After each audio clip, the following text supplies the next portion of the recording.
Buenas tardes, y dentro de esa policromía que hemos reflexionado sobre la complejidad de un debate y la amplitud de un debate de los presupuestos generales del Estado, yo creo que debemos plantear, y desde Izquierda Unida siempre lo tenemos claro, que un gobierno que se precie siempre tiene que presentar unos presupuestos. Por varias razones, pero en este contexto internacional de emergencia democrática, porque además el debate de presupuestos es un debate sobre modelo de país, como ningún otro posiblemente en cada año de legislatura, y que en la posición de nuestra izquierda alternativa definimos como un espejo en el que contraponer ese auge de lo autoritario y de lo reaccionario, no desde la defensa del statu quo,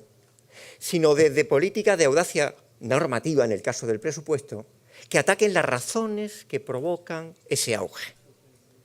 No se trata de espolear una amenaza, se trata de atacar las razones que, en términos presupuestarios y, por tanto, en términos de modelo de país, se atacan para desactivar ese virus que se extiende, al parecer, que se está extendiendo y sobre el que nosotros no asumimos que sea irreversible. Desde ese momento de responsabilidad histórica, la traducción en un debate presupuestario plantea un eje en torno al cual se pueden entender todas las medidas que mis compañeros y compañeras que me han precedido han expuesto, que es el debate de la redistribución de la riqueza. La redistribución de la riqueza tiene que ser el eje en torno al cual, o el frontispicio que nos traduce en medidas concretas en el debate presupuestario. Y yo quería hablar en esa redistribución de la riqueza de un aspecto que es el de la materialidad, que tiene que ver con la mejora de los salarios directos, que tienen que ver con marco estatal en los salarios públicos y proyectos de medidas como han sido la subida del salario mínimo, pero que también tiene que ver con la reforma fiscal.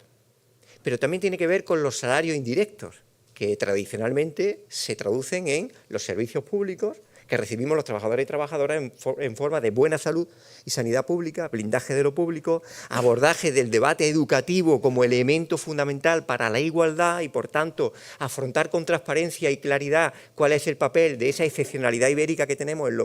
en los centros concertados como si fueran públicos, que no lo son.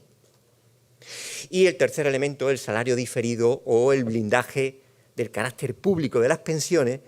que en España podemos celebrar como algo consolidado, pero que evidentemente es objeto de amenaza permanente y, por tanto, en España debemos sentirnos orgullosas y orgullosos de que seguimos con el blindaje de carácter público de las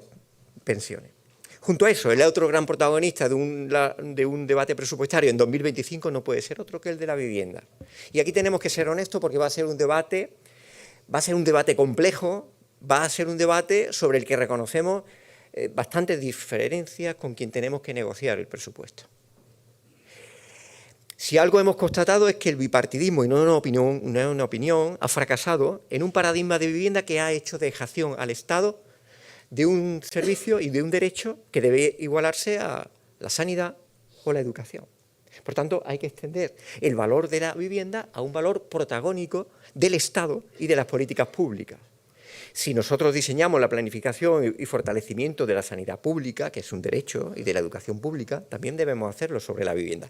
Y sobre ese cambio de paradigma, es un cambio de paradigma respecto a lo que el bipartidismo ha establecido, haciendo dejación en favor de la promoción privada y, por tanto, de una espiral de especulación que hace que un derecho humano no sea accesible a amplios sectores de la población, establecemos el protagonismo orgulloso del Estado en la creación de un parque de vivienda pública, de la gestión directa de ese parque de vivienda pública, no dejación a inmobiliaria o a agentes privados, de la modificación de la ley de la vivienda para sortear el bloqueo boicot que hacen los gobiernos de las derechas para no declarar zonas tensionadas en zonas que no son, y, por tanto, que la Administración General del Estado, en alianza con ayuntamientos, se haga, lo que es lo mismo. Lo que se hace en Asturias, donde gobernamos, se haga también el resto en Madrid, o se haga en Andalucía, donde gobierna el Partido Popular y bloquea esa ley de vivienda. Estamos hablando de resolver algunas anomalías que tenemos en España con respecto a otros países europeos dentro del marco de la Unión. Es decir, en Bélgica, en Austria, en Alemania, cuando el Estado construye vivienda pública, esa vivienda pública tiene un carácter permanente. No se descalifica a los 30 años como renta, como entidad o vivienda de uso privado, sobre la que hay objeto de especulación y despatrimonialización del propio Estado. Y yo creo que esa asignatura es pendiente porque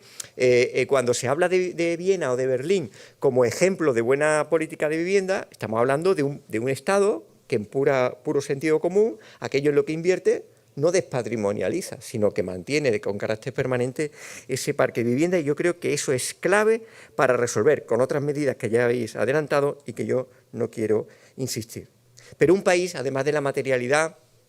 además del enfoque honesto de problemas que acuden a la raíz de quienes puedan estar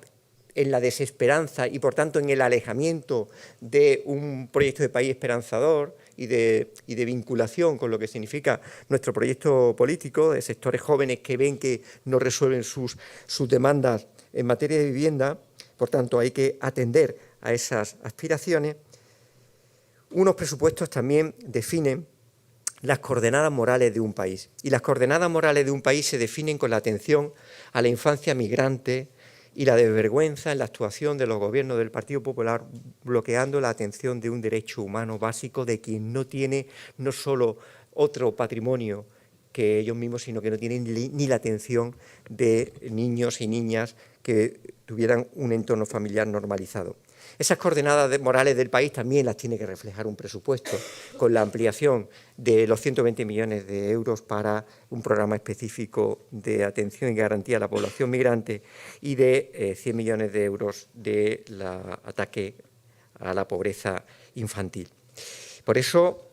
no solo hablamos de materialidad, sino también de valores, porque en el fondo, y esta es la clave de este debate presupuestario, no es si va a salir o no, que nosotros queremos presentarlo para que se apruebe, pero también para que las organizaciones o los grupos que están en el Congreso de los Diputados se definan y muestren a la sociedad cuál es su posición política ante un presupuesto que va a aumentar derechos, que ataca de raíz, que pretende atacar de raíz las causas fundamentales que nos asisten en los procesos de desigualdad en la sociedad española, y por tanto también en ese debate vamos a saber quiénes están a favor y quiénes están en contra de esta propuesta. Y desde esa definición, un modelo presupuestario es una oportunidad de modelo de país. Y aquí demostramos que desde la pluralidad, desde las corrientes o culturas políticas que cada uno nos definen, tenemos capacidad para ponernos al servicio del bien común, y en ese esfuerzo de síntesis tenemos que celebrarlo todo. Muchas gracias.